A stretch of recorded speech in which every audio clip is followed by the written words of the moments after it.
Şimdi ateizm diyor ki bir yaratıcı yoktur diyor. Ateizmin mantıksız olduğunu anlayan deizm B planıyla sahneye çıkıyor. Diyor ki ya yaratıcı olmaz olur mu hiç? Bir yaratıcı vardır ama dünya ile alakası yoktur. Yani yarattı, çekti gitti, bizden de hesap sormayacak diyor. Bir de agnostizm var. O diyor ki kardeş beni böyle şeylere karıştırmayın.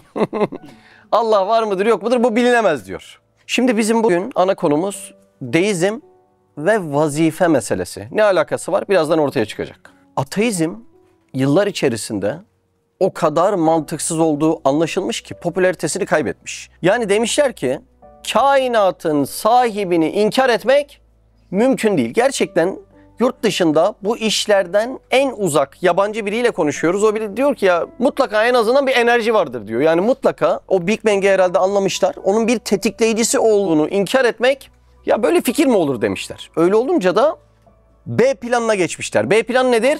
O da deizm. Yani bir yaratıcı vardır ama bizim yaptığımızla ilgilenmez. Ana konu burası. Yani koca kainatı yaratan yaratıcı Enes'in ne yaptığıyla, içtiğiyle, kılmadığı namazla mı ilgilenecek? Anladınız mı?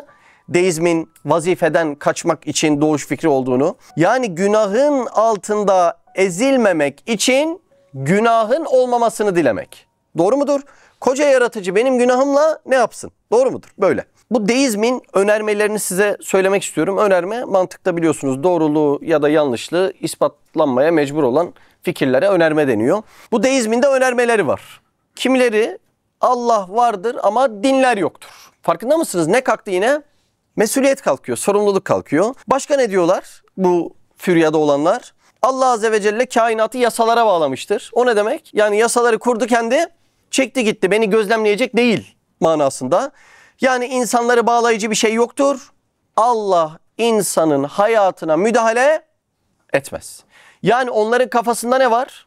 Emekliye ayrılan bir tanrı var. Yani o tanrı bizim Allah'ımız değil. Değil mi? Bizim Allah'ımız Kur'an'da kendisini açıklayan mabut, ilah değil mi? Bizim Allah'ımız o. Onların kafasında felsefede tapılan herhangi bir şey, tanrı. Yani bir inek sinek de olabilir mi? İnek sinek de olabilir. O yüzden o kelimeyi kullandım, tanrı kelimesini. Yani onların kafasında ne var? Haşa emekliye ayrılan bir tanrı var. Ama bizim Kur'an'da bahsedilen Allah'ımıza, ilahımıza hiç benzemiyor. Biraz kafanızda oturdu mu deizm? Birinci bölüm bitti. İkinci bölüm. Amaç varsa deizm çöker. Şimdi bu deizm fikrinde ne hakim? Yaratan var. Var mı? Onu inkar yok değil mi? O mantıksız demişler artık. Ateizm falan popülaritesini kaybetti. Bir yaratan vardır ama dünya ile alakası yoktur. Yani ilgileniyor mu dünyayla? İlgilenmiyor. Yarattı, saat gibi çalıştırıp gitti. Böyle olunca insanın da bir amacı yoktur öyle değil mi? İnsan ne olur? Ölür. Ondan sonra gider. Bir insanın amacı yoksa bu rahatlık oluşturur mu? Oluşturuyor nefsiciyette. Şimdi bu cümledeki mantıksızlığı fark ettiniz mi? Her parçasının bir amacı olan insanın kendisinin bir amacı olmaz olur mu hiç? Çok mantıksız değil mi? Her parçasının böbreğinin amacı var, akciğerinin amacı var, gözünün amacı var ama kendisinin amacı yok. Çok saçma değil mi? Yani vitesin amacı var, direksiyonun amacı var, tekerin amacı var, karbüratörün amacı var ama arabanın amacı yok. Nasıl geliyor size? Çok saçma geliyor değil mi? Allah Azze ve Celle kainatta her şeye bir amaç vermiş. Güneşe, aya, küçücük bir karıncaya. Her şeye amaç veren Allah. Kainatın en güzel sanatı olan değil mi? Fikir ve akıl cihetinde düşünebilen en güzel sanatı olan insanı hiç başıboş bırakır mı? Bırakmaz değil mi? Mümkün değil. Tabii ki insanın bir amacı olacak ve o amacının ne olduğu peygamberler ile o insana tebliğ edilecek. Yani deizme göre amaç ve gaye varsa bu fikir çöker. Acaba vücuttaki organların bir amacı var mıdır? Şimdi karaciğeri vücuttan çıkardığında vücutta bir değişiklik olmuyorsa dersin ki karaciğerin amacı yoktur. Ama karaciğeri vücuttan çıkardığında vücut sistemi çöküyorsa o zaman karaciğerin bir amacı vardır. Öyle midir? Aynen öyledir. Tekrar edeyim. Canlının her organının bir amacı olacak. Karaciğer gibi. Ama insan kainatta başıboş olacak. Nasıl geliyor fikir? Çok mantıksız bir fikir olmuyor değil mi? Devam edelim. Biraz daha detaylandırayım kafamızda otursun diye. Tiroid bezi var değil mi? Vücudun boynun önünde 20 gram ağırlığında. Bu Adem elması denen yerin altında bir kelebek şeklinde değil mi? Şimdi bu bütün düzen tiroid bezinin salgıladığı hormonlarda saklı. Enteresan bir şeydir. Bu tiroid bezi. Kalp atım sayısı, bu endokrin bez değil mi yani? İç kana hormon salgılıyor ve vücudu anında dengeliyor. Kalp atım sayısı bu tiroid bezine bağlı. Solunum ona bağlı. Bağırsak hareketleri, oksijen tüketimi, ısı üretimi, metabolizma düzeni ve doğurganlık. Bunların hepsi tiroid bezinin salgıladığı hormonlara bağlı. Herhalde ona da T3, T4 hormonları diyorlar değil mi? Şimdi onun salgıladığı hormonlara bağlı. Hatta o kadar ince ki fazla salgılanırsa guatr, biraz daha fazla salgılansa zehirli guatr. Şimdi ben ufakken zayıftım ve doktora gittiğimde ilk tiroid bezime baktı. Acaba yani seni zayıf bırakan onun dengesiz çalışması mı? Başkasının fazla uyku problemi vardı. Doktor hemen onun da tiroid bezine baktı. Acaba dedi yani seni sürekli uyuklatan bunun dengesiz çalışması mı? Farkında mısınız? Anlık müdahale gerektiriyor vücuda. Salgıladığı hormon miktarı vücutta anlık müdahale gerektiriyor. İşte olay burada patlıyor. Tiroid bezinin salgıladığı hormonlar 1. Karaciğer onu parçalayıp atmasın diye. 2. Anında müdahale etmek zorunda olduğundan dolayı vücutta şöyle proteinleri tutuyor, proteinlere bağlı bir şekilde geziyor. Anladınız mı? 1. Karaciğer parçalayıp atmasın diye. Çünkü atarsa lazım olunca ne olacak? İkincisi ani ve def'i bir müdahale lazım. Ona anında müdahale etmek için. Şimdi olaya bakar mısınız? Bak Allah seni Kaf Dağı'nın ötesinden izlemiyor. Her an hazır ve nazır. Yani huzurundasın, hazır ve onun odak noktasındasın, nazır. Neden? Bir hormonun vücuttaki en ince dengesinin ayarlanması bile sürekli müdahale gerektiriyorsa, böyle bir Allah yarattı, çekti gitti denilir mi? Mümkün değil, değil mi? Devam edeyim biraz daha. Şimdi hani vücudun dedik ya ve organların bir amacı varsa bu fikir çökmesi lazım. Çünkü başıboş bırakılmadığının delili nedir? Amaç verilmesidir. Şimdi bahçede bir arkadaşı görsek öyle volta atıyor, şöyle şöyle gidiyor. Anlarız ki bunun bir amacı yok. Öbür arkadaşı gördük oradan oraya koşturuyor. Anlarız ki bir amacı var. Yani amaç varsa başıboş bıraktı gitti fikri çöken bir fikir olur. Şimdi bazı fikirler diyorlar ki göz insanda ilk olduğu dönemde görmek için değildi. Sonradan görme işini yaptı. Biliyorsunuz bu fikirleri de. Yani çünkü bir amacı var dese gözün, şuurlu birisinin oraya takmış olması gerekecek. Maddede bu şuur olmadığına göre mecbur Allah diyecek. O yüzden ne diyor? Ya göz ilk önce görmek için değildi. Adaptasyonla baktı ki görmesi gerekiyor. İşte süreç içerisinde affedersiniz öküzlerde kimisinde göz vardı, kimisinde göz yoktu.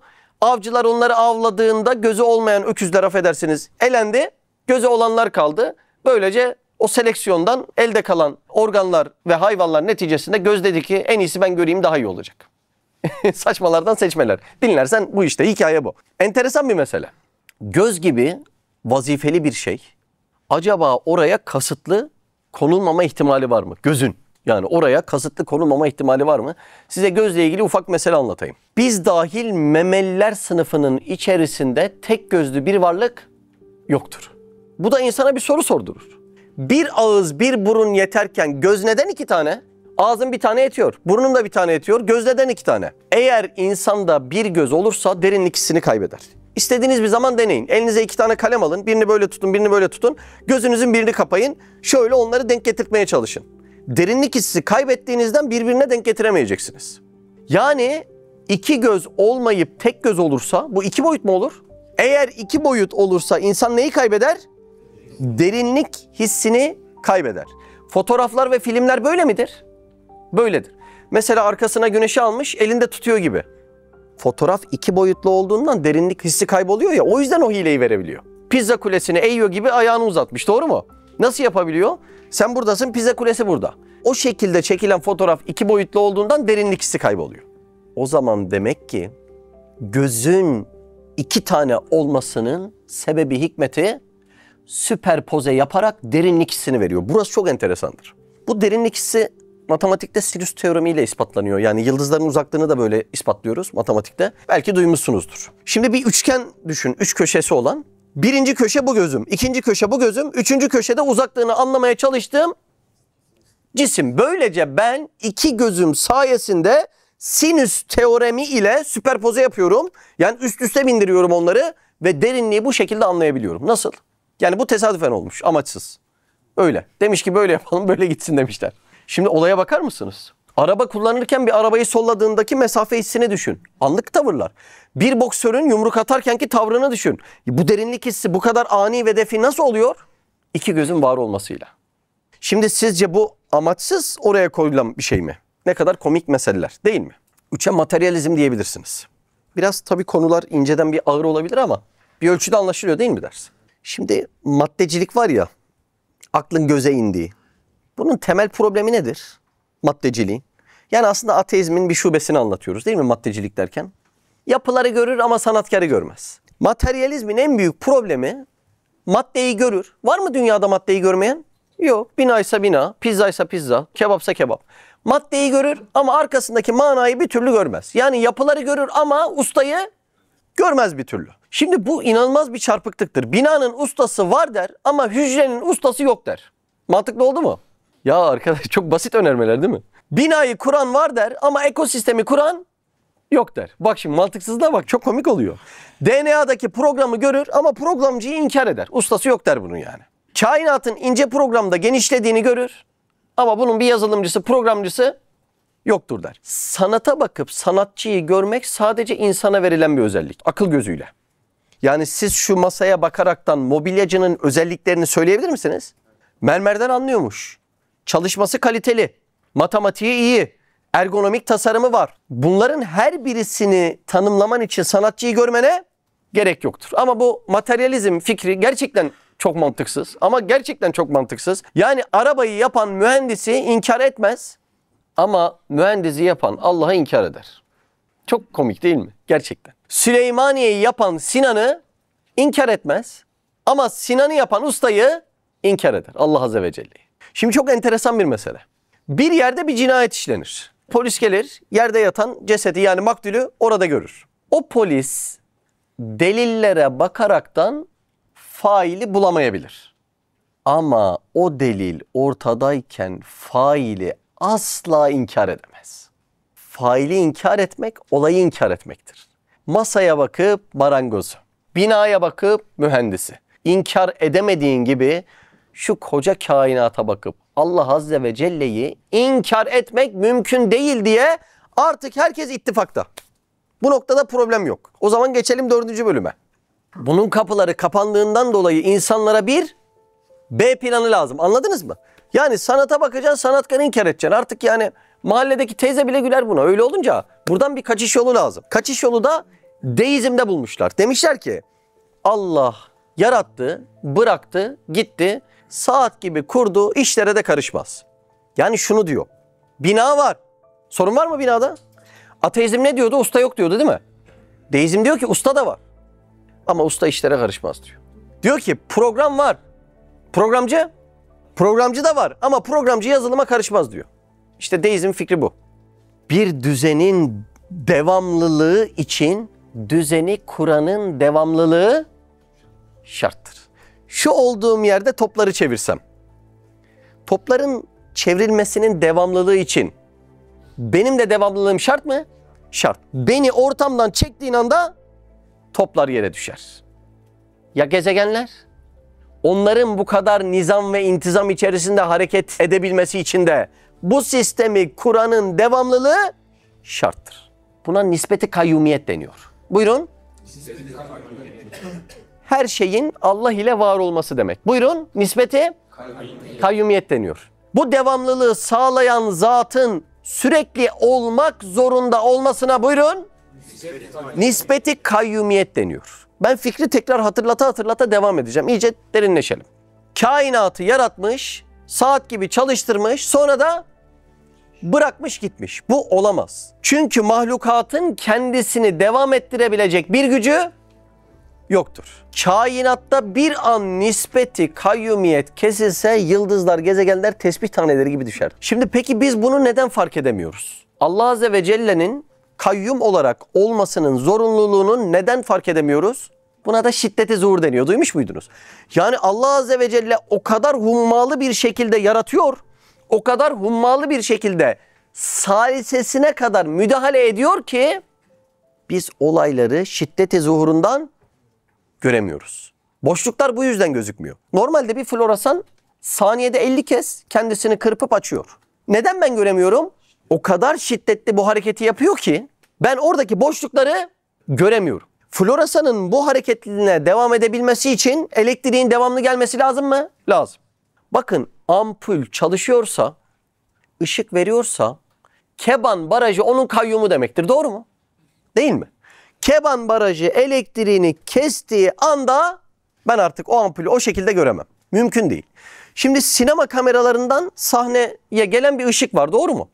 O gelen ışık sayesinde film hareket etmektedir. Sahneye gelen ışık kesildiği anda sen bir daha sahnede film göremezsin. Şu an neyi anlatıyorum biliyor musunuz? Kainattaki bütün işleyişi anlatıyorum. Karaciğeri hesaba kat. Gözün görmesini hesaba kat. Tiroid bezini hesaba kat. Hem gezegenlerin hem de zerrelerin birbirine engel olmadan dönebilmelerini o hesaba kat. Allah Allah, çok enteresan. Şimdi orada da yeni bir fikir üretiyorlar. Diyorlar ki Audi'nin fabrikasında araçları bantlara bindirip üretiyorlar. Doğru mu? Doğru. Diyorlar ki burada sistemi yazıp mühendisler gittiği anda o bantlar araçları üretmeye devam eder diyorlar. Madem öyle Allah Azze ve Celle de yazılımı yazmış, yasaları koymuş, çekmiş gitmiş demek ki diyorlar. Şimdi bak değil mi? Sürekli kendine göre mantıklı bir şey söylüyor ama bir şey gözden kaçıyor. O araba bantlarında üretilen arabaların hepsi aynı tür. Kainatta üretilen kar tanesinin bile bir tanesi bir diğerine benzememektedir. Yani sistemdeki bütün parçalar o kadar hızlı değişiyor ki bir sonra doğan insan ile bir önce yaratılan insanın parmak izleri bile birbirine benzemiyor. Yani burada sistemi yazdı, kodladı, çekti gitti sen nasıl diyebilirsin? Bir sistemde sürekli güncelleme varsa güncelleyenin aktif olması lazım. Bak bizim Emre yazılım mühendisi diyor ki abi diyor benim öbür hafta şirkette nöbetim var. 24 saat bana ulaşmaları lazım. Hani ona göre planımı yapayım diyor. İş planımı. Çünkü burada da işleri var ya. Nasıl yani Emre dedim. Abi nöbet veriyorlar. Bir hafta boyunca 24 saat bana ulaşmak zorundalar ki ben o güncellemeleri onlara sunmam lazım. Doğru mu Emre? Bak şimdi. Sürekli güncelleme varsa güncelleyen Emre aktif demektir. Şimdi bu adamın uyku saati de var ama diyorlar ki 7-24 sana ulaşmak zorundayız diyorlar. Allah Allah, bir güncelleme varsa güncelleyen aktif demektir. Dünyada sisteme saniyede 3 bebek giriyor. Saniyede. Huyu farklı. Yüzü farklı. Parmak izi farklı. Günlük 250 bin tane bebeğin her birisi güncel bir şekilde sisteme giriyor. Sen buna yaratılan hayvanları da ekle. Karıncaları ekle. Bitkileri ekle. Pırasaları ekle. Mandalinaları, limonları ekle. Yani bu kadar birbirine hiçbirisi benzemeyen bir sistemde. Daha detaya girmiyorum. Yani limonda aynı yapı taşları varken o neden karpuz değil? Bunlar da aynı detaylar değil mi yani? Baktığında oksijen, hidrojen, karbon, azot. Bunların hepsini bir mürekkebe koymuşlar. Allah Azze ve Celle mürekkebe divitle batırıyor. Limon yazıyor, batırıyor, armut yazıyor. Ya Rab, her birisi bunların aynı ham madde nasıl böyle farklı bir şey yaratılabiliyor? Fettah ismiyle işte. Fettah ismi demek bir şeyden başka suretleri açıp yaratmak demek. Fettah ismi bu demekmiş yani, görüyor musun? İnanılır gibi değil yani. Şimdi sürekli sisteme giren bebeklerde bir de hayat var mı? Var. Nereden geldi bu hayat? Bebeğin en küçük yapı taşına kadar inelim. O maddede hayat var mı hayat? Karbonunda var mı hayat? Hidrojeninde var mı hayat? Oksijeninde var mı hayat? Bunlarda hayat yoksa maddenin demek ki hayatlandırma faaliyeti de olamaz. Çok basit. Maddede hayat yoktur, hayatlandırma faaliyeti olamaz. Bebekte hayat vardır, birisi daimi ona hayat vermek zorundadır. Bitti. Nasıl? Hem de ne kadar sürede biliyor musunuz? Bir an boşluk kalmadan birisinin hay ismini ona tecelli ettirmesi zorunludur. Demek ki ana konu bunlar değil. Bunları teklif edenlerin derdi başka. Allah kurdu gitti, o zaman benimle ilgilenmez. Yani vur patlasın, çal oynasın. Kainatta bu nispeti kayyumiyeti bir an kesemez. Şimdi su moleküllerini birbirine bağlayan hidrojen bağları var, doğru mu? Saniyede 100 milyar kere bunlar kopup bağlanıyormuş. Suyun sıvı olma sebebi bu zaten. Saniyede 100 milyar kere. Soru basit. Kim koparıyor, kim bağlıyor? Doğru mu? Şimdi vazife başında biri olmadan bunlar kırılıp gidecek, öyle mi? Bunlar mümkün değil. Termodinamiğin ikinci yasası olan entropiye göre madde ve enerji gittikçe düzensiz hale gelmek zorunda. Doğru mu? Yani bu masa burada 5 yıl kalırsa eskimek zorunda. Bu gömlek böyle 10 yıl kalırsa yırtılmak zorunda.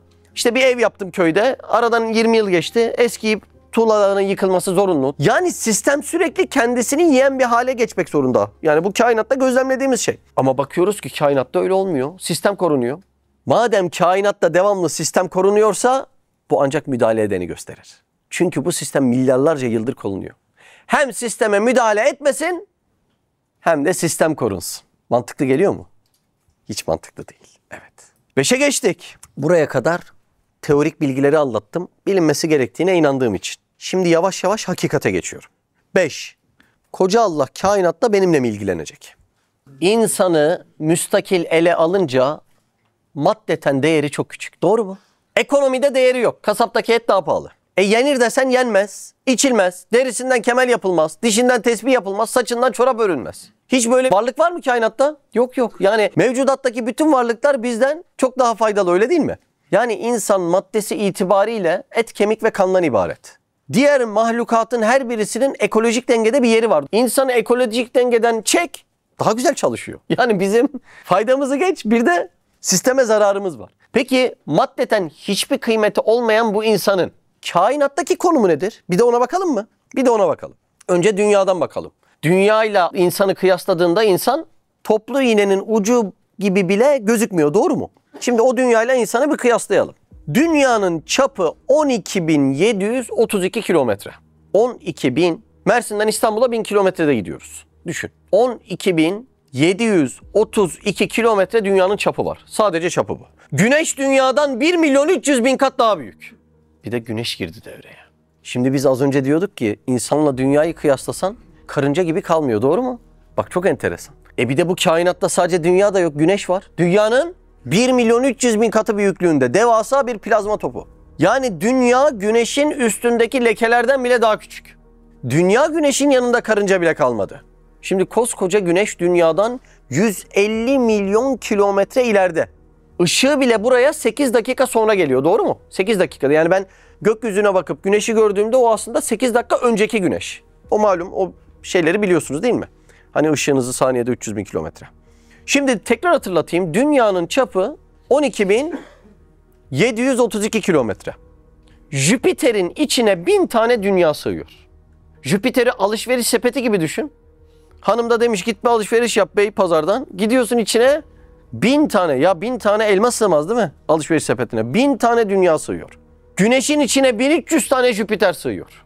Uyusti diye bir yıldız var. İçine 5 milyar tane güneş sığıyor. Uyusti yıldızının içine 5 milyar tane güneş sığıyor. Kainatın korkunç büyüklüğüne bakar mısın? Daha ben yıldız gezegen anlattım değil mi? Bir de o yıldız gezegenlerin oluşturduğu bir küme var. Ne diyoruz ona? Bir galakside takriben 100 milyar tane yıldız var. Bizim içinde bulunduğumuz galaksi olan Samanyolu galaksisinde az önce bahsettiğim gibi, nasıldı rakamlar az önce? Onun gibi 400 milyar tane yıldız var. Bir Samanyolu galaksisinde. Ve bu Samanyolu galaksisinin çapı, az önce dünyanın çapını vermiştim. Bunun çapı bir ucundan diğer ucuna giden doğru. 100.000 ışık yılı. Ne demek 100.000 ışık yılı? Yani ışığın saniyedeki hızı 300.000 kilometre. Bakın beyler, bugün bir araba 300 kilometre yapsa içine binemezsiniz. 300 kilometre yapsa, doğru mu? O da saatte. Bugün saniyede 300 kilometre yapılan bir şey yok. Ben diyorum ki ışık saniyede 300.000 kilometre hızla gidiyor. Saniyede. Saniyede 300.000 kilometre hızla giden ışığın bir yıl seyahat ettiğini düşün. Buna bir ışık yılı deniyor. Ben diyorum ki Samanyolu galaksisinin çapı 100.000 ışık yılı. Allah, korkunç zenginlik var değil mi ortada? Korkunç bir mesele bu yani. İnanılır gibi değil. Bir de ben Samanyolu galaksisi dedim. Onun da bir üstüne çıksam evren var. Evrenin çapını da söyleyeyim mi? Bilinen evren, Samanyolu'nun çapı neydi? 100.000 ışık yılı. Bilinen evren 93 milyar ışık yılı çapı. Bilinen evrenin çapı 93 milyar ışık yılı ve diyorlar ki kainattaki sistemin böyle muntazam dönmesi ve kainatın genişlemesi için mevcut kütle yeterli değildir. Bir de bu kainatın %95'i kadar karanlık enerji vardır diyorlar. %95. Burada insanın konumunu sorsak çok komik olur. Deizm de bunu yakalamış. Burada küçücük insan ne hesap sorulsun ki? Doğru mu? Maddeten doğru bak, maddeten. İnsanın konumu nasıl? Küçücük. Şimdi sen koca kainatta çok basitsin. Allah Azze ve Celle ise yüce. Allah'ın mülküne bak. Bir de bu yıkacağı mülkü. Sonsuzda inşa edeceğini düşünebilir misin? Yıkacağı mülkü bu. Emaneten geçici yaptığı mülkü bu yani. Biz inşaat yaptığımızda önüne prefabrik koyarız yani geçici olarak. Prefabriği bu yani. Sen yapılak evi düşün prefabriği böyleyse yani. İnanılır gibi değil. Sen şimdi koca kainatta çok basitsin. Doğru mu? Yani karınca lafı çok büyük oldu değil mi? Karınca falan değil insan yani. Gözükmez bir noktada. Şimdi koca Allah seninle mi uğraşacak? Yani burada ne demek istiyor? Ben Allah'ın gündeminde olmak istemiyorum diyor. Amaç nedir peki? Önemli, sorumluluktan ve vazifeden kurtulmak. Çünkü Allah'ın onu gördüğünü düşün. O koca kainatın içinde zaten görüyor da hani ona göre görmüyor. Allah'ın gördüğünü düşün. Haram var, günah var, namaz var, zekat var. Nefsin hayvani hürriyeti kısıtlanacak. Doğru mu? Bak şimdi. Demek ki asıl konu başka. Asıl konu sen basit bir varlıkken senin kusurların da basittir. Böyle yüce kainatın sahibi benim günahlarımla, içtiğim içkiyle neden uğraşsın? Konu anladınız mı? Deizmin asıl kaynaklandığı. Yani şirk hevai nefse yapışmış. Yoksa mantıklı bir şey yok ortada. İlk zaten onu konuştuk. Mantıklı bir şey yok ortada. Şu an neyi konuşuyoruz? Şirk. Hevai nefse yapışmış, onu konuşuyoruz. Şimdi koca kainatın sahibi seninle ilgilenmezse böylece ne olacak? Namaz kılmayabilir, zekat vermeyebilir, içki içebilir. Yani kul olmayabilir. Allah Allah. Bak çok ilginç bir şey söyleyeyim. Her konuda kendisini değerli ve kibirli şekilde ortaya koyan insan tarihte ilk kez bir konuda benim gibi küçükle Allah'ın ne işi var diyor. Hangi konuda? Vazife ve sorumluluk konusunda. Şeytanın oyuna koyduğu sahneye bak. İnanılır gibi değil yani. En üst makamdan sen benim gibi bir insanla nasıl böyle konuşursun? Yani nasıl? Benim gibi makamlı. Yani her konuda kendisini değerli katan. Doğru mu insan? Her konuda kendisini, makamını, değerini ortaya koyan bir insan tarihte ilk kez kendisini zelil düşürüyor. Hangi konuda? Vazifeden kurtulmaz konusunda. Ben gibi bir mahluk. Az önce kainattaki konumunu gördün. Allah Azze ve Celle beni muhatap alacak da içtiğim 2 duble rakıya mı karışacak? Bak şimdi. Bu fikrin yayılmadığı yer yok ha. Belki birçok yerde deizm kelimesini bilmezler ama bu fikir çok yaygındır yani. Maalesef öyle.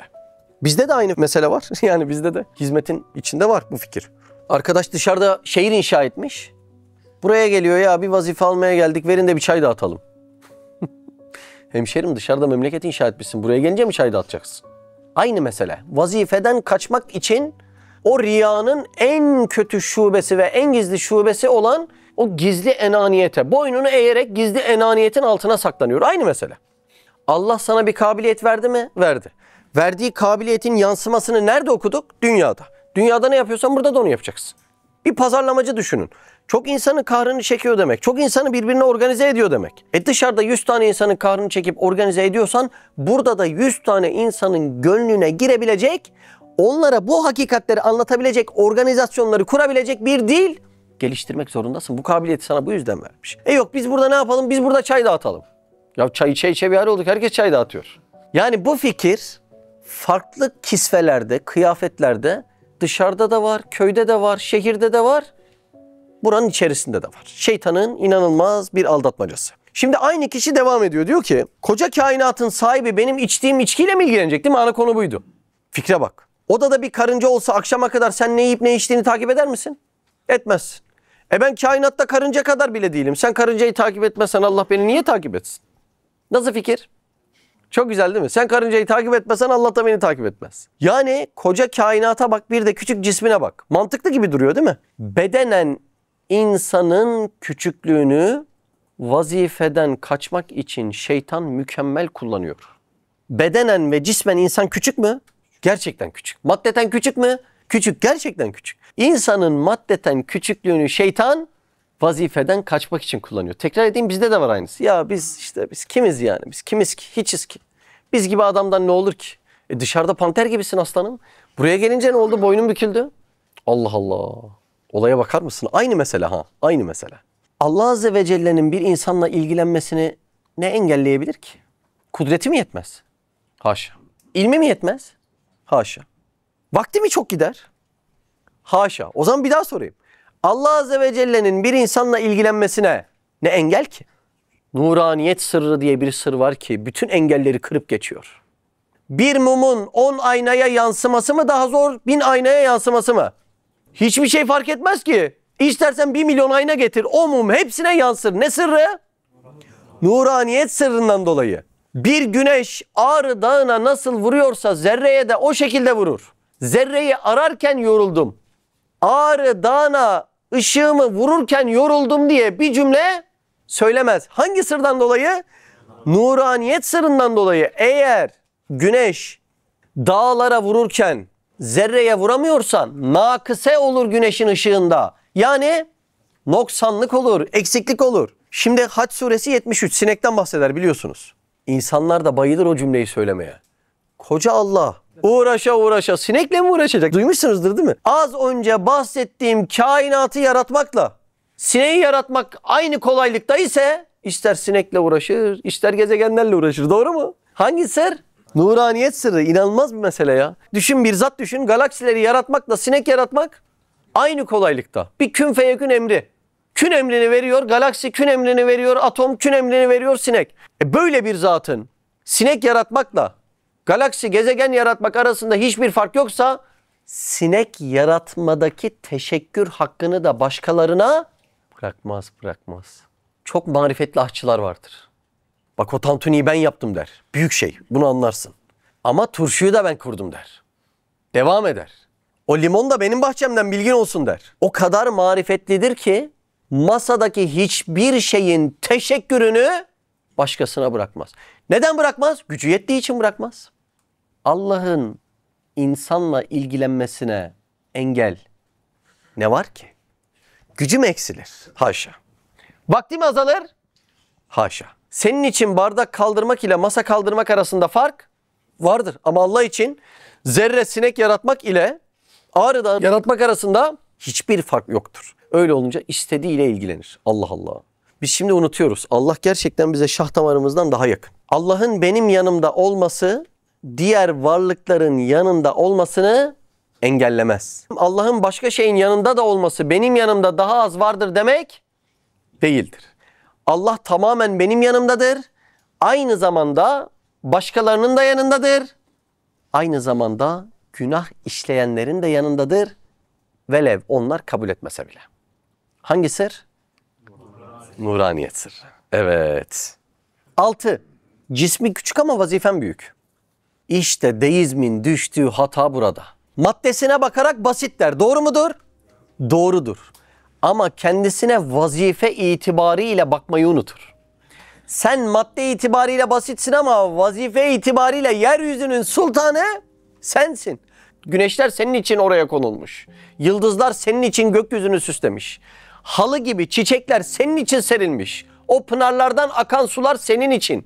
Kalbine güzel bir muhabbet olsun diye eşin, annen, evladın bunların her birisi senin için yaratılmış. Mevcudatı gör diye bütün görebileceğin şeylerin, hazinelerin anahtarı sana göz anahtarı olarak takılmış. Yeryüzünde bu kadar lezzetleri keşfedebilecek ve bunların her birisi hazineyken bu hazinenin anahtarını açabilecek dil sana takılmış. Bazen olur ki anahtar hazineden ziyade ehemmiyetlidir. Bütün mevcudatta bunca nimet varken dil anahtarım olmasa o hazineleri açıp keşfedemeyeceğimden 5 kuruş etmez. Sen madde itibariyle küçüksün ama vazife itibariyle yeryüzünün sultanısın. Koskoca Sultan Süleyman'ı düşün. Koca Kanuni. Cisim olarak nasıl? Küçük. Peki vazife noktası? Yeryüzünün 3'ü. Doğru mu? Koca bir imparatorluk. En ufak hatası milyonları tehlikeye atar. Allah Allah. Şimdi diyebilir mi ben küçük bir insanım, ne ehemmiyetim var? Diyemez. Dilinden dökülecek bir söz milyonların mukadderatı. Doğru mu? Allah Allah. Şimdi diyemez o noktada.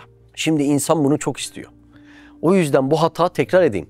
Dış daireyi konuşuyoruz ama iç dairede de bu hata çok mevcuttur. İnsanlar, İslam'ın içindeki insanlar, zaten biz eleştiri yapacak en çok Müslümanı severiz. Doğru mu? Birine kıyacaksak dilimizle bir Müslüman bulur ona kıyarız. Gıybetin kebair olduğunu da anlamayız. Dışarıda şimdi söyleyeceğim şey olacak. Bilmem ne kulüpler, bilmem ne organizasyonlar, bilmem neler, bilmem neler. Değil mi? Gençleri zehirlesin. İslam'ın altına oysun. Sen eksik kusurlu bir Müslüman bul, onun altına oy. Bayılırlar. İnsanlar eleştiri yaparken bu yüzden sürekli edilgen cümleler kurarlar. Amaç nedir edilgen cümle kurması? Sorumluluğu üstünden düşürmek. Bak o ateş kazanı olan Twitter'a bak.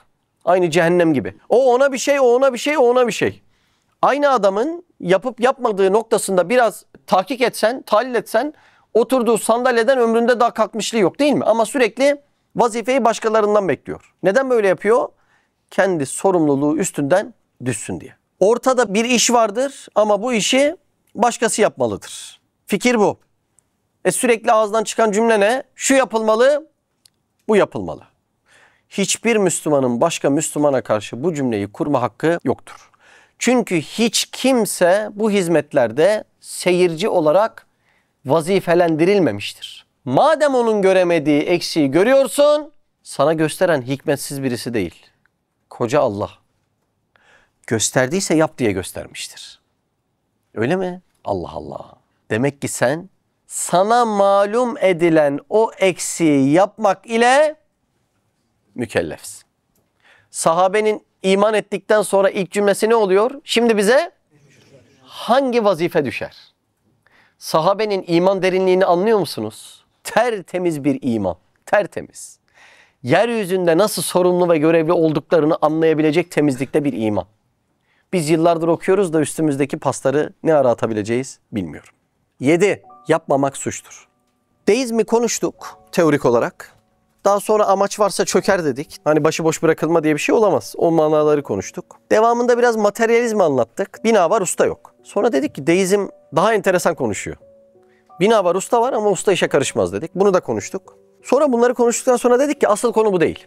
Asıl konu koca kainatın içerisinde Yüce Allah maddeten karınca etmeyen benim gibi adamın içkisiyle, kılmadığı namazla, vermediği zekatla, yapmadığı kullukla mı ilgilenecek? Asıl konu bu dedik değil mi? Oraya doğru sanki anlaşıldı. Sonra ona karşı dedik ki şeytan seni cisminin küçüklüğüyle mükemmel kandırmış. Cismin noktasında ve madde noktasında küçük olduğun doğrudur. Ama vazife noktasında şu koca kainatın sultanısın dedik. Doğru mu? Doğru. Şimdi o sultana büyük bir tehdit geliyor vazife olarak. Nedir biliyor musunuz tehdit? Senin yanlışları yapmandan çok daha büyük bir günah var. Doğruları yapmaman. Yanlış bir hata yaptın, eline diline bir şey değdirdin. Acaba bu mu daha büyük bir günah? Yoksa imandan sonra gelen en büyük amel olan namazı yapmamak mı daha büyük bir günah? Doğru mu? Acayip sorular. İslam'da şerrin aslı yanlışı yapmaktan değil, doğruyu yapmamaktan doğar. Bakın 13. lema 4. işaret. Paragrafın tamamı çok manidar, ufak anlatacağım. Tam anlaşılsın diye. Hayrı yapmamakla şerleri yapıyorlar, yani şerler oluyorlar. Çünkü mehalik ve şer tahribat devinden olduğu için illetleri mevcut bir iktidar ve fail bir icat olmak lazım değildir. Belki bir emri ademi ile ve bir şartın bozulmasıyla koca bir tahribat olur. Şimdi biraz dikkat verir misiniz? Kaderin ufak bir konusu vardır. Yeryüzünde gördüğünüz hiçbir şeyde kudret yoktur. Kuşun uçmasında, şeftalinin büyümesinde, bir insanın elini kaldırmasında. Nasıl oluyor o kaldırma olayı? Sen meyledip onu istiyorsun, Allah da o eylemi yaratıyor. Yani burada hiç kimseye bir atom tanesinin bile yetkisini vermemiş. Bir atom tanesinin yetkisini vermeyen, bir atom tanesi kadar şükrü ve teşekkürü de başkasına vermez. Mevcudatın tamamındaki eylemlerin hepsi Allah'ın kudretiyle yaratılıyor. Doğru mu? Elimi kaldırmam, başımı çevirmem. Ama ben istiyorum, farkındayım bunun. Mesela bugün saat takmak istedim. Mesela bugün çay içmek istedim. Sizin öyle olmuyor mu? İstersem içerim, istemezsem içmem. Yani bende de bir tasarruf var mı? Var. Bendeki tasarruf sadece meyil olarak var. O meyil de şöyle gözü şu kadar çevirme bile değil. Anladınız mı? Yani şu kadar bile iktidar değil. İçimden bir meyil oluyor. O meyle göre de Allah Azze ve Celle benim meylime göre istediğimi yaratıyor. Koskocaman beyaz süte bir damla mürekkep dökülür de hepsi mavi renge boyanır ya. Benim meylim de Allah Azze ve Celle'nin o şekilde iradesine bir tasarruf hakkı oluyor. İşte o benim meylime şu bile değil dedim ya. İmam Maturidi ve İmam Eşari ona hiç vücudu olmadığından dolayı, yani varlığı hiç olmadığından dolayı emri itibari demiş. Yani şöyle bir varlığı yok. İtibar edildiği için var. Altın kendisi kıymetli değil mi? Peki kağıt paranın kendisi kıymetli mi? Biz Merkez Bankası itibar ettiği için kıymet veriyoruz ona. Buna itibari kıymet deniyor. Şimdi benim elimin bir vücudu var değil mi? Ama üst kelimesinin bir vücudu var mı? Su elimin üstünde. Üst kelimesinin vücudu var mı? Yok.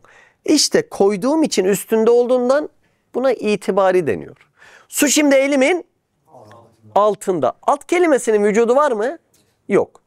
Ben böyle itibar ettiğimden alt kelimesinin itibari bir söylemi oluyor. Biraz karıştı mı?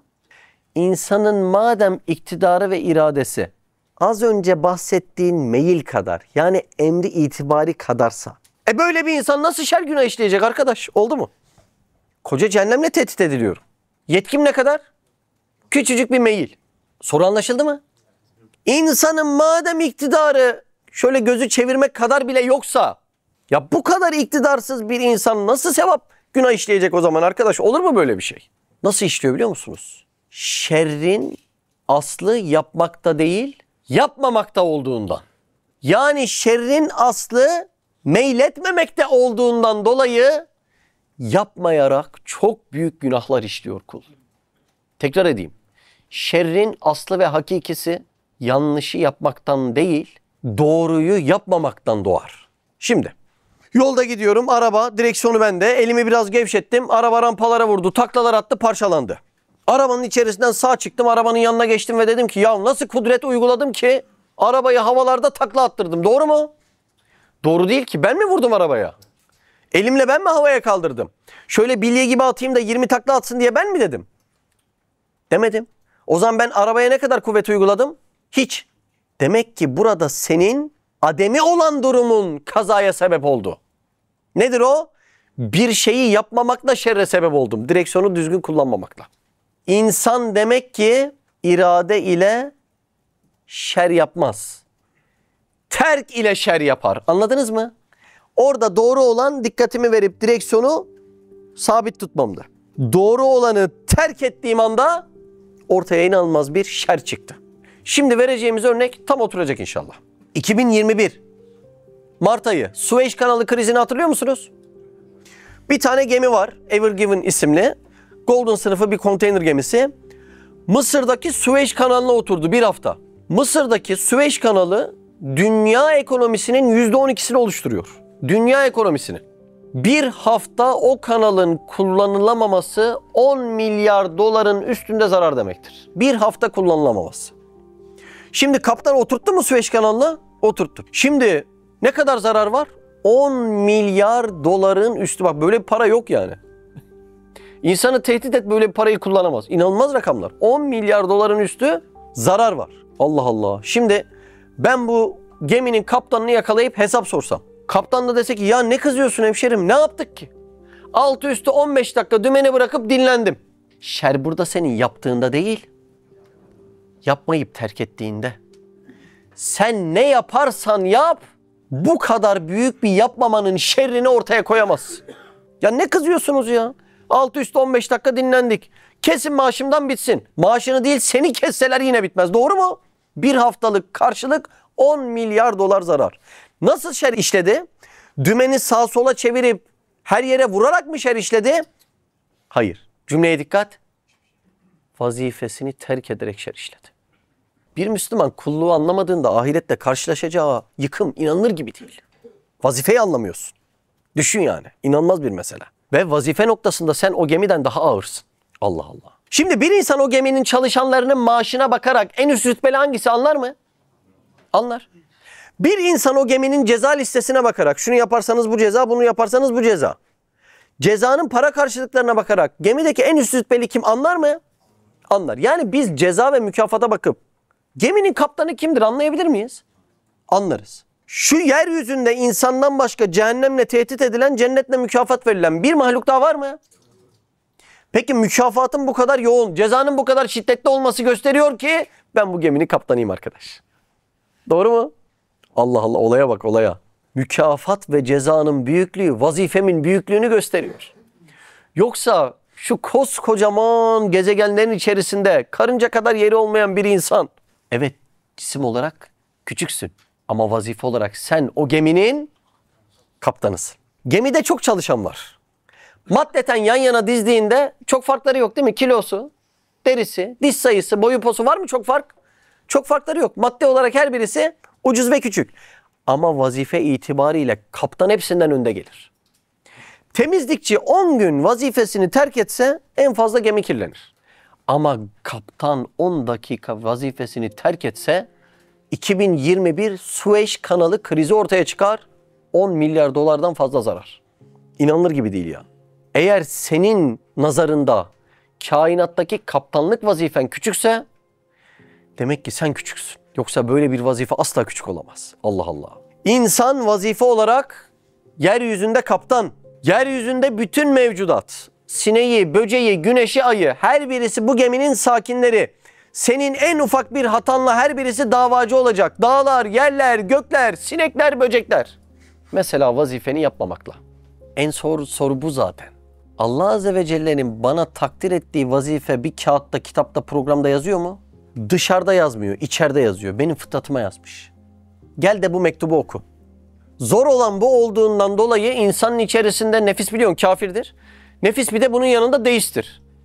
Şimdi nefis diyor ki doğru olanı mı yapayım, kolay olanı mı? En büyük soru bu. Bana sorarsanız yani şu kader okumalarındaki en zor sorulardan birisi Allah Azze ve Celle benden ne istiyor? Çünkü dış kitapların hiçbirisinde Ali Veli'den bunu istiyor diye yazmıyor. Onu yazdığı kağıt içindeki fıtratına yazmış. İçini günahlardan arındıracaksın, tertemiz kalacaksın, sürekli doğruları yapacaksın, temiz pak olacaksın.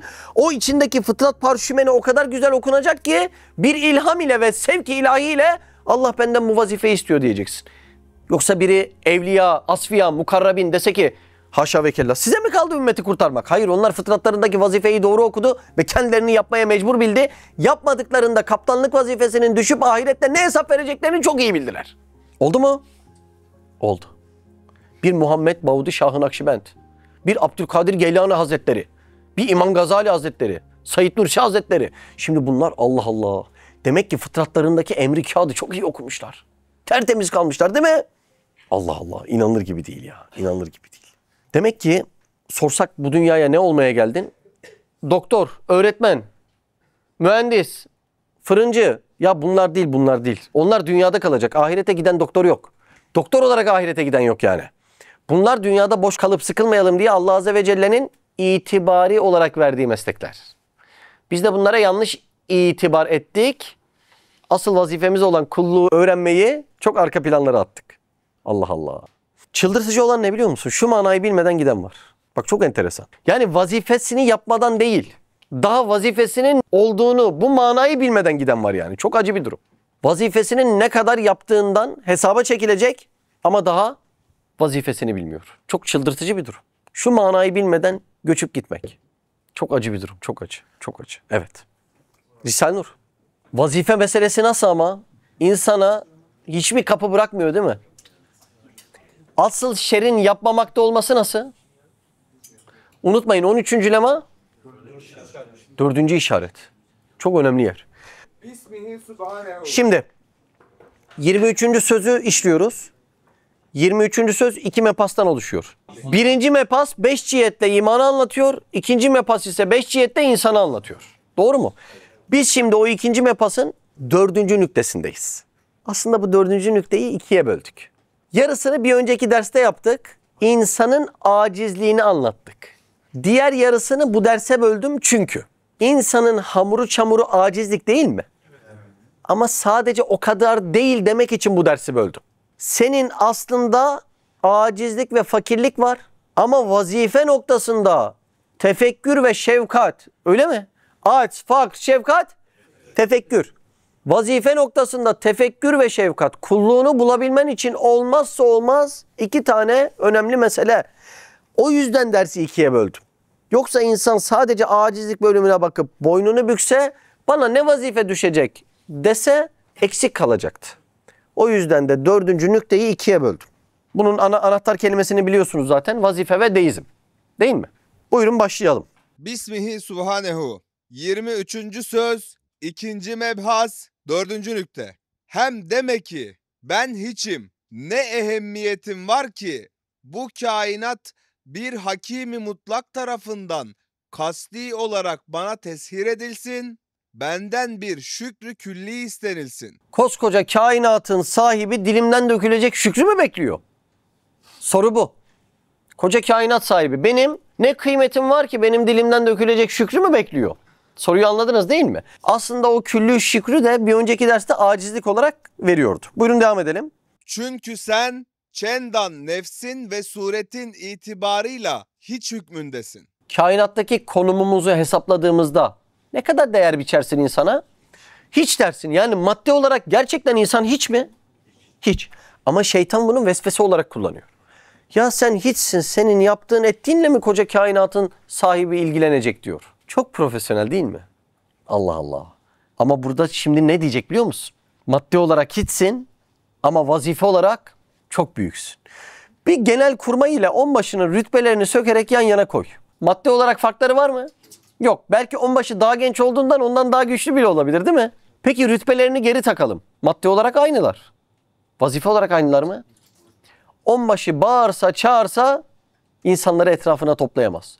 Ama genel kurmayı bir sözüyle milyonları harekete geçirir. Allah Allah. İşte dersin en önemli kelimesi bu. Maddeten önemli değilsin, doğru. Ama vazife ve mertebe noktasında bütün kainat senin için yaratıldı. Ve bütün kainat deyince az önceki rakamları lütfen düşünün. Buyurun. Fakat vazife ve mertebe noktasında sen şu haşmetli kainatın dikkatli bir seyircisi... Şimdi bu cümleyi es geçmemek lazım. Bizim inanın en temel vazifemiz şu haşmetli kainatın dikkatli bir seyircisi. Gerçekten biri dese ki yarın bir gün ana vazifem budur, ben duysam sevinirim. O kadar önemli bir cümle. Şu haşmetli kainatın dikkatli bir seyircisi. 30 yıl boyunca emek verip çalışan bir ressam. Sergi açıyor. Açtığı sergi hayatın en önemli günü değil mi? 30 yılın neticesi var orada. O ressamın yaptığı her şey sergideki duvarlar için. Oldu mu? Olmadı. O ressamın yaptığı her şey sergi salonundaki karıncalar için. Oldu mu? Olmadı. Hiçbiri muhatap değil. O zaman şöyle diyelim. O ressamın yaptığı her şey ama her şey sergideki seyirciler için. Oldu mu? Oldu. Tüm resimler, tüm salon, tüm ışıklar, bütün ikramlar o seyirci için. Demek ressamın en büyük beklentisi seyirciden. 30 yıllık emeğin neticesi seyircinin ağzından dökülecek güzel ifadeler. Şimdi Allah Azze ve Celle kainatı boyamış, çizmiş, renklendirmiş. Geçen belgesel izledim. Katil köpek balıkları. Dedim ya Rab, bazı isimlerin böyle tecelli ediyor. Geçen bir akvaryumun yanından geçtim. Şöyle gözü pörtlek küçük bir balık var ya. Balığı gördüm ve tebessüm ettim. Dedim ki ya Rab, yani şu latif mesele için bazı ismin de böyle tecelli ediyor. Yani karıncayı yaratacak isimler de onda. Fili ve deveyi yaratacak isimler de onda. Bir gariplik yok mu? Ya çok enteresan bir hadise. Şimdi koskoca kainatı böyle resimleriyle dizecek. Ana konu sadece seyirci.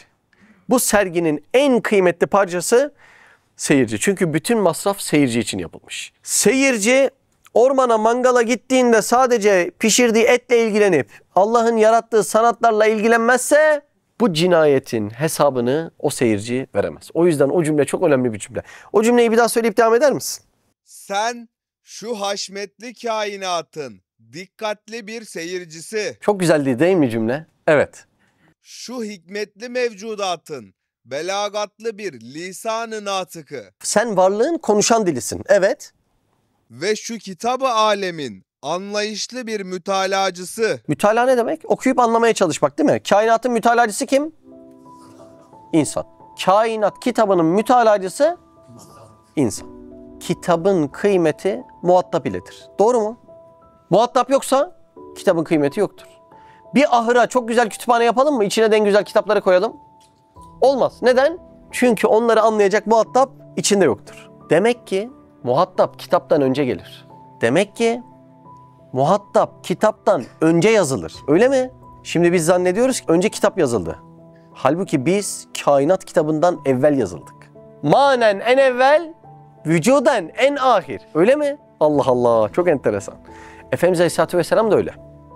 Peygamberlerin sonunda gelmiştir. Hatemün Nebi. Ama bütün peygamberler içerisinde ilk o yazılmıştır. Doğru mu? Manen en evvel yazılan Muhammed Mustafa Aleyhisselatü Vesselam'dır. Ama vücudan gelişi de en sonda, en ahirdir. Nasıl olay? Çok inanılmaz mesele değil mi? En sona geliyor ama ilk o yazılıyor. Allah Allah. Allah Azze ve Celle bizi muhatap aldığından kelamını cismani ayetlerle yazıyor. Bizi de içine salıyor ve diyor ki siz bu kainatın muhatabı ve seyircisisiniz. Vazife nasıl? Vazifelerimizi anlatıyor. Çok önemli. Evet, buyurun. Ve şu tesbih eden mahlukatın hayretli bir nazırı Diğer varlıkların ibadetini gözlemleyen kişisi. ve şu ibadet eden masnuatın hürmetli bir ustabaşısı hükmündesin. Dikkat edin, usta çok. Sen başısın. Usta çok. Mesela meleklerde, cinlerde değil mi? O ustalardan biri ama sen ya Allah Allah, vazife mertebesine baksana. Yani arkada bırakmadığın hiç kimse yok. Biz bunu en iyi Miraç'tan anlıyoruz değil mi? Şimdi insanın vazife olarak verilen vazife çok yüksek. Birazdan da insanın bu vazifeyi yapmaya çalışırken bazı mertebeler arasında git gel yaptığını anlatacak. Bir önden bahsedeyim. İnsanda 4 tane hayat mertebesi vardır. Birincisi cemadat. Ne demek? Cansız. Nebatat, bitki, hayvanat, bir de melek. Melek hayatı var değil mi? Şimdi insan bazen cemadat hayatı yaşar. Şöyle tam cansız gibi olur. Bazen bitki hayatı yaşar, nebatat hayatı. Onu söylüyorlar da değil mi? Bitkisel hayata girdi. Ne demek? Yani sadece beslenebiliyor. Bazen hayvan hayatı yaşar. Yer, içer, gezer. Bütün dikkati burada olur. Bazen de 4. mertebe olan melek hayatı yaşar. Manası maddesine galebe eder.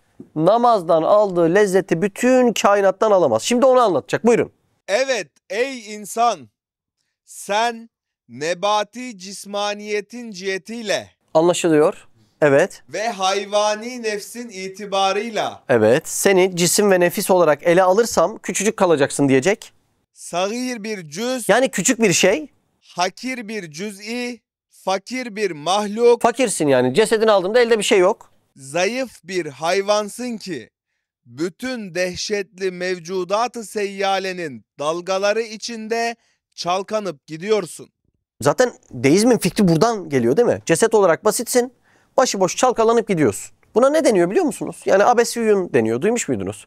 Yani kainattaki hadiseler başıboş öyle akar gider diye bir felsefe. Bunu felsefenin sahibine de abesüyün diyorlar. Şimdi böyle abesüyün falan deyince çok uzak geldi. Doğru mu? Doğru. İnanın hiç uzak değil. Şu an köydeki teyze diyor ki yavrum Allah benim gibi küçükler ne ilgilensin, benim ne vazifem olsun. Bırakın beni ben yaşayayım diyor. Öyle. Çok üzücü bir hal yani. Konuyu neden genişe alıp buraya getirdik anlıyorsunuz değil mi? Yani Allah'a merbudiyetin itibariyle sen yeryüzünde sultansın. Ama bugün köydeki teyzeye git, maalesef öyle. Genç bir kardeşimize git. Evimizde anne babamıza git. Ya böyle vazifeler var. Sahabe zaten bunun nasıl yapılacağının eğitimini vermiş, öğretmiş. Ondan sonra gitmişler. Devretmişler. Aynı askeri düzende devam etmesi lazım bu vazifelerin diye değil mi? Yavrum işte bizden geçti. Ya senden geçse Allah son nefesini de geçirir. İşin biter gider. Çünkü ölüm demek ne demek? Vazifenin bitmesi demek. Zahiri sebeplerde ne kadar enteresan gözükse de ölüm, lahuti alemde vazifenin bitmesiyle son buluyor. Bir bakıyorsun ağzına bir şey atmış kık kık diyor gidiyor ama hakiki cihette vazifen bittiği için gidiyorsun. Şimdi demek ki sana nefes geldiği müddetçe vazife de geliyor. Yani şu deizm dediğimiz meselenin bazı şubeleri var. Çok çok uzakta aramaya gerek yok. En yakınımızda sevdiğimiz birisinin kapısını çalalım. Sahabe nasıl, Efendimiz Aleyhisselam nasıl, o canımı veririm, çok seviyor musun, çok seviyorum. Onun yaptığı gibi yapalım mı? Bizden geçti. Senden geçtiyse köydeki evine o kadar işi nasıl yaptın? Karadeniz'de dağın tepesinde o evi sen nasıl inşa ettin? Geçmiş adam öyle bir ev inşa edebilir mi? Senden geçmemiş. Nefsinin isteklerini, yani enaniyeti, Allah'ın isteklerinin önüne geçiriyorsun. Yani ubudiyeti. Zaten bütün olay bu ikisi arasında. Allah'ım senin ne istediğini anlayıp onu yapacağım mı diyeceksin, ubudiyet. Allah'ım işte namazı kılıyoruz, arada zekat veriyoruz, haşa ve kella, idare et. Ben de biraz istediğim gibi yaşayayım mı diyeceksin. Enaniyet. Dağlar gibi fark var. Bunları da anlıyoruz. İşimize gelmiyor. Bir de kabre tek başımıza girip en ufak zerreden hesap verebileceğimizi anlayamıyoruz. فَمَنْ يَعْمَلْ مِثْقَالَ زَرَّةٍ خَيْرًا يَرَهُ وَمَنْ يَعْمَلْ مِثْقَالَ زَرَّةٍ شَرًّا يَرَهُ. Zerre miskal. Hayırdan da, şerden de. İnanılır gibi değil mi? Bunun karşılığında tek alacağın da vazifen. Ve en leyselel insane illa ma sa'a. Sadece sayının karşılığı insana. Başka bir şey yok. Ayet bunlar. Emri ilahi değil mi bunlar da? Değil mi yani? Evet, buyurun.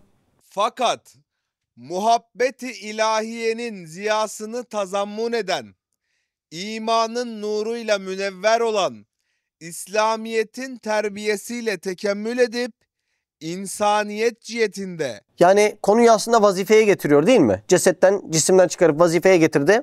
abdiyetin içinde bir sultansın. Bak evde işte demiyor. Kulluğunun içinde sultansın diyor. Sultan olmak nasıl ortaya çıkar? Şimdi Gazze'de bir anne 7 evladını şehit veriyor. 7. Diyor ki daha olsun Allah için, yeter ki razı olsun, onları da şehit veririm diyor. Şimdi dışarıdaki diyor ki gerçekten yani çok insan zaten buradan olayı, içerisindeki dünya ipleri buradan koptu batıda birçok insanın. Ya nasıl olur diyor, yani bunu nasıl söyler, nasıl şikayet etmez diyor. Ve diyor ki bu duygudan ben de istiyorum diyor. O duyguyu görüyor, hayran kalıyor, bu duygudan ben de istiyorum diyor. Bu duygu bir insanın Allah'ın himayesinde olduğunun ispatıdır. Kişi Allah'ın himayesinde olursa kainata sultan olur ve kainatın dilenciliğinden de kurtulur. Bu duygular da bunun ispatıdır. Ve bu duyguları dışarıda o kadar felsefe okumuş, belki insanların psikolojisini anlayabilmek için yıllarını vermiş insanlar bu duyguyu anlayamıyor. Nasıl oluyor diyor yani. Nasıl birisi bu sözleri söyleyebilir? Nasıl feda edebilir? Canını, yani canından parçasını ben de diyor bu duygudan istiyorum diyor. Çünkü bakıyor ki muhatap olan insanların aklı şuuru yerinde. Haşa deli de bu cümleleri söylemiş insanlar değiller. Çok şuurlu söylüyorlar. Haber geliyor evladınızı, torunuzu kaybettiniz diye dağ gibi yıkılmadan üzüntüsünü yakışır şekilde yaşayarak devam ediyor. Kaç baba yiğit bunları yapabilir ki? Bu haller kişinin Allah'ın himayesinde olduğunun ispatıdır. O zaman yıkılma halleri, cinnet halleri o da zıttıdır. Buyurun. İşte şey bu demek yani, sultan bu demek. Buyurun. Ve cüz'iyetin içinde bir küllisin. Yani ufaksın ama bütün mevcudatı temsil eden bir büyüklüğün var. Hangi ibadet gibi? Namaz gibi. Bütün mahlukatın ibadetini Allah Azze ve Celle'ye sunmaya gittiğin bir secde değil mi? Ufaksın ama aslında bütün mevcudat gibi büyüyebiliyorsun. Buyurun.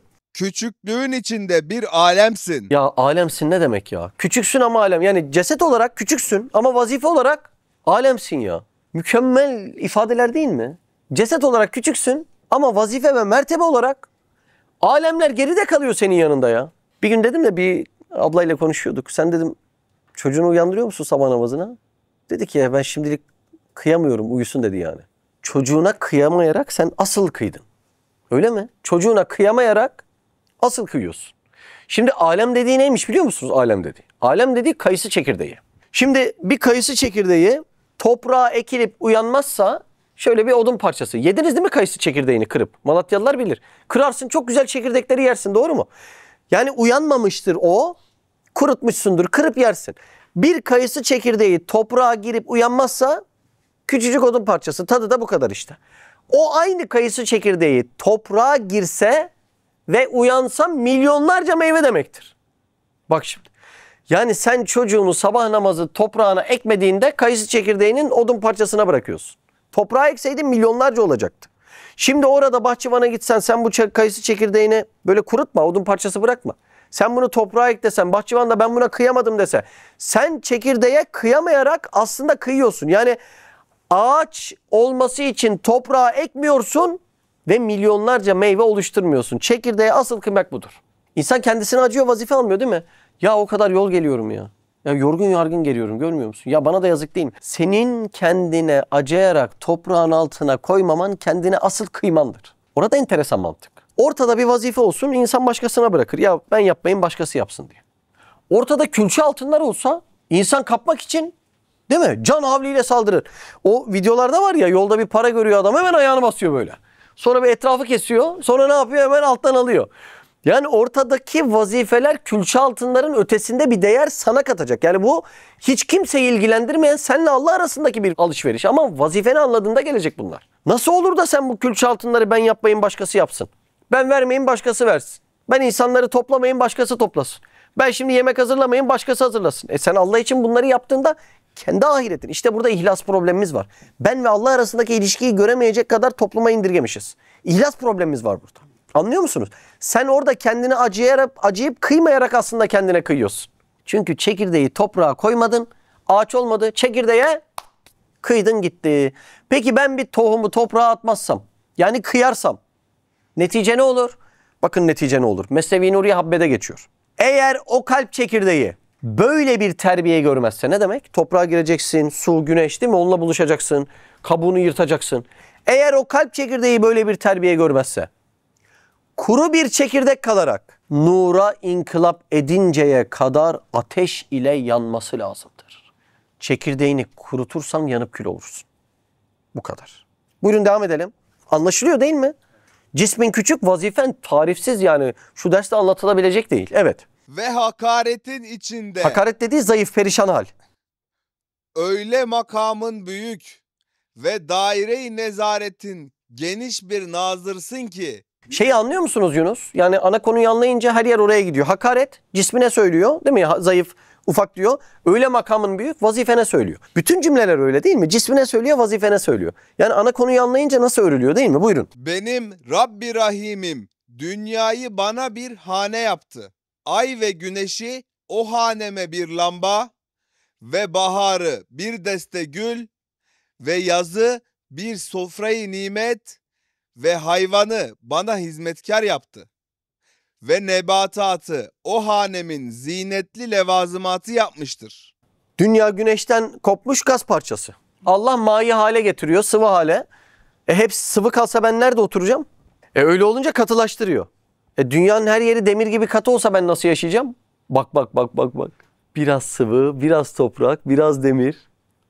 Daha sonra şöyle cam fanus gibi üstünü atmosferle örtüyor. Onun içini oksijen dolduruyor, ciğerimi de oksijenden dolduruyor. Halılar gibi çiçekler ser. O yıldızları lamba yap. Öyle mi? Suları oralardan akıt. Affedersiniz. Bir boynuzlu öküz bir insana vursa paramparça eder. Ama köyde gidin 13-14 yaşında küçük oğlanlar çobanlık ediyor, arkasında 50 tane öküzü danası, doğru mu? Ya arkadaş, bunları size kim itaat ettirdi? Bir saldırsa köy bırakmaz bunlar. Nasıl oluyor da itaat ediyor, sütünü veriyor, kendini kestiriyor, derisini kullandırıyor? Nasıl? Kim tesir ettiriyor değil, kim teshir ettiriyor. Sihir, yani uzaktan etki etme. Doğru mu? İnanılmaz mesele değil mi? Bu insanın cismiyle mi alakalı? Makamıyla alakalı. Buyurun. Netice-i kelam, sen eğer nefis ve şeytanı dinlersen esfeli safiliğine düşersin. Nefis ve şeytanın bu yılki gündemleri başarı hikayeleri. Doğru mu? Hiç kulluk hikayeleri yok. Namazın içinde büyük kemalat var. Onlar yok yani. Öyle değil mi? Herkes yaptıysa, bir kişi bile yaptıysa sen de yapabilirsin. Öyle değil mi? 1000 kişi yapsa da Allah nasip etmeden sen yapamazsın. Nefis ve şeytanı dinlediğinde sürekli böyle ego, kibir, bunları kabartacak. Başarı hikayeleri saklı değil mi? Buyurun. Eğer hak ve Kur'an'ı dinlersen alay-ı iliyyine çıkar, kainatın bir güzel takvimi olursun. Bir orayı ufak yine anlatayım da. Bir insanın vazife ve mertebesini konuştuk. Bir insanın mertebe olarak en üst seviyesine alay-ı iliyyin denilir. Buradaki kelime karşılığı ubudiyettir. Yani buraya neyle çıkılır? Kullukla çıkılır. Bir insanın mertebe olarak en düşük seviyesine esfeli safilin denilir. Cehennemin dibinin dibidir. Normalde insan en dipteki yere küfür kelimesini yakıştırır. Ama Üstad Hazretleri küfür demiyor. Enaniyet diyor. Çünkü küfür dediğin enaniyetin bir şubesi. Yani insanı en dibe batıran şey enaniyettir. Ya buradaki fark zor değildir. Ubudiyette Allah'ım sen nasıl razı olursun diye sahabenin denediği gibi sürekli deniyorsun. Anlamaya çalışıyorsun, ilmini geliştiriyorsun, amelini geliştiriyorsun. Enaniyet gelince de ya namaz oruç bize yeter. Böyle bir ayet de hiç yok ama değil mi? Namaz oruç bize yeter, Ramazan'da da koli bize yeter diyorsun. Nefsinin istediği gibi yaşıyorsun. Birisinde Allah'ın makam ve şanını yüceltiyorsun ki haşa öyle bir ihtiyacı yok Allah'ın. Biz kendimizi kurtarmak için yapıyoruz. Ötekinde de nefsinin makam ve şanını yüceltip etraftaki insanların teveccühünü toplamaya çalışıyorsun. Onun neticesi ne olur? La ecme'u beyne emneyn ve la ecme'u beyne haffeyn. İki emniyet, iki korku aynı anda verilmez. Dünyada makamını aldıysan ahirette alamayacaksın demek.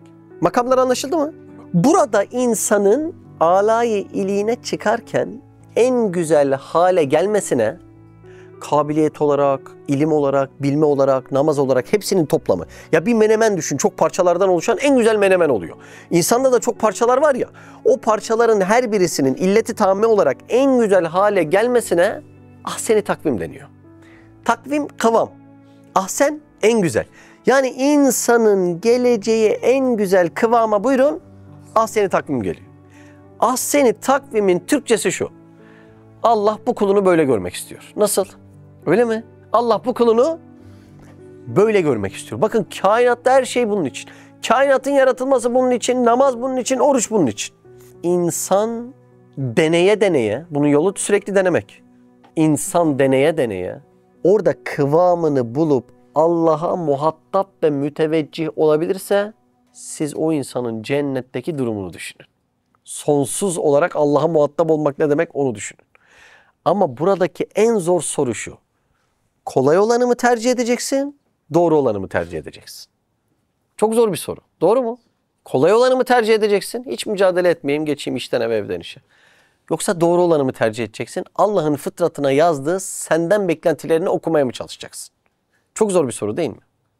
Ya hadiste diyor ki, bu hadisi rivayet eden İbn Mesud Efendimiz diyor ki, Resulullah Aleyhisselatü Vesselam bu hadisi, bu olayı bize anlatırken tebessüm ediyordu, gülüyordu diyor. Anlatılan olay Efendimiz Aleyhisselatü Vesselam'ın güldüğü bir olaymış yani. Resulullah Aleyhisselatü Vesselam diyor ki, cehennemden çıkıp cennete en son giren kişi Allah'ın huzuruna getirildi. Bak düşün. Cehennemden çıkıp cennete en son giren kişi Allah'ın huzuruna getirildi. Allah Azze ve Celle ona dedi ki, kulum, gözünün ve gönlünün ihata edebildiği ne varsa o senindir. Yani dünya senin. Dünyalar senin, düşün. Kul buna şaşırdı. Allah devam ediyor. Al kulum, sana bir o kadar daha dünya. 2 tane oluyor. Kul şaşırıyor, diyor ki radiyetü billah. Yani ya Rab vallahi senden razıyım diyor. Bir tane daha diyor. Kul diyor ki ya Rab diyor, benimle istihza mı ediyorsun? Yani benimle alay mı ediyorsun diyor. Hayret ediyor gelen ikramlar karşılığında. Allah diyor ki sana 10 kat dünya veriyorum diyor. Şimdi hadise inanılır gibi değil. Bugün bana deseler ki şu AVM'yi sana veriyorum. Neyin varsa bize ver. Hepsini veririm. Gözlüğüm, saatim, gömleğim. Siz vermez misiniz? O AVM'nin neticesinde bunun alası alınır mı? Alınır. Yaptığım ticaret benim elimdeki malı çok büyük bir şeye çevirme ticareti oldu. Dünyadaki ticaret de faniyi bakiye çevirme ticareti. Ve çok az günümüz kaldı. 20 yıl daha yaşasak 6000 gün. Çok az kaldı, çok az. Bunun için mücadele edilmeyecek. Kabiliyetler bunun için satılmayacak da. Ne için kullanılacak Allah aşkına? Ya çok önemli dersler değil mi bunlar? Şu iman meselesinin yeterli ölçüde anlaşılmaması beni o kadar çok üzülüyor ki. Yani bu fıkıhta bile fıkıh-ül ekbel diye geçiyor değil mi yani? Bu ilim meselesinin olmazsa olmaz noktası ama nedense tam karşılığını bulamıyor ve insanların en çok bildiğim zannedip en az bildiği mesele bu iman meselesi oluyor.